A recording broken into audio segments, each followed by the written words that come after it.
মার্কিন president Donald ট্রাম্পের জনপ্রিয়তা তার দ্বিতীয় মেয়াদে সর্বনিম্ন পর্যায়ে নেমেছে। রয়টার্স ইপসোসের সর্বশেষ জরিপে মাত্র ৩৩% মার্কিন নাগরিক ট্রাম্পের প্রেসিডেন্ট হিসেবে করা কর্মকাণ্ডের সমর্থন করেছেন। বিপরীতে ৬৪% তার কর্মকাণ্ডে অসন্তোষ জানিয়েছেন।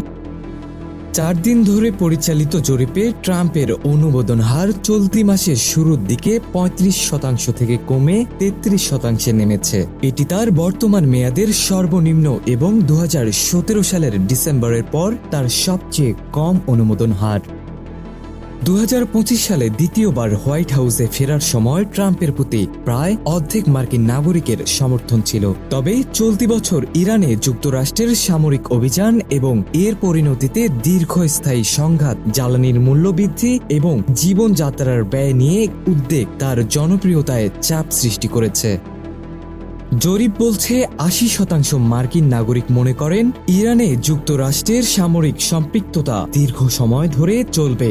ডেমোক্রেটদের মধ্যে এই আশঙ্কা ৮৭% এবং রিপাবলিকানদের মধ্যে ৭১%। বিপরীতে মাত্র ১৬% মনে করেন কয়েক সপ্তাহের মধ্যে এই সংঘাত শেষ হতে পারে। ইরানের সামরিক অভিযান শুরুর আগে ট্রাম্প বলেছিলেন সংঘাত কয়েক সপ্তাহের মধ্যে শেষ হতে পারে, কিন্তু যুদ্ধ দীর্ঘায়িত হওয়ায় এবং হরমুজ প্রণালীর মাধ্যমে তেল পরিবহনে বড় ধরনের বাধা সৃষ্টি হওয়ায় বিশ্ববাজারে জ্বালানির সরবরাহ এবং দামের উপর ব্যাপক প্রভাব পড়েছে। যুদ্ধ নিয়ে মার্কিন নাগরিকদের মধ্যেও ব্যাপক অনীহা দেখা গেছে। মাত্র ৫ জনের ১ জন বা প্রায় ২০% মার্কিন নাগরিক মনে করেন ইরানের সাথে যুদ্ধ শুরু করা যুক্তরাষ্ট্রের জন্য সঠিক সিদ্ধান্ত হয়েছে। রিপাবলিকানদের মধ্যেও মাত্র অর্ধেক শতাংশ এই যুদ্ধকে সঠিক বলে মনে করেন। অন্যদিকে জ্বালানির দাম নিয়েও রাজনৈতিক চাপের মুখে রয়েছেন ট্রাম্প। নিউ ইয়র্কের এক সমাবেশে তিনি বলেন, ইরানের পারমাণবিক অস্ত্র অর্জন ঠেকাতে যুক্তরাষ্ট্রের নাগরিকদের সামান্য বেশি দামে পেট্রোল কেনাও গ্রহণযোগ্য।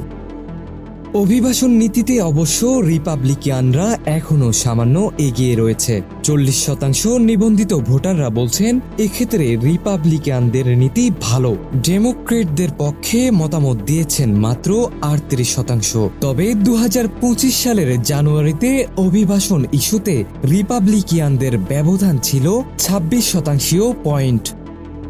নভেম্বরের মধ্যবর্তী নির্বাচনকে সামনে রেখে এই জনমত রিপাবলিকানদের জন্য উদ্বেগের কারণ হয়ে উঠেছে। কংগ্রেসের সংখ্যাগরিষ্ঠতা ধরে রাখতে দলটির জন্য ট্রাম্পের জনপ্রিয়তা এবং ইরান যুদ্ধের অর্থনৈতিক প্রভাব গুরুত্বপূর্ণ রাজনৈতিক চ্যালেঞ্জ হয়ে দাঁড়াতে পারে।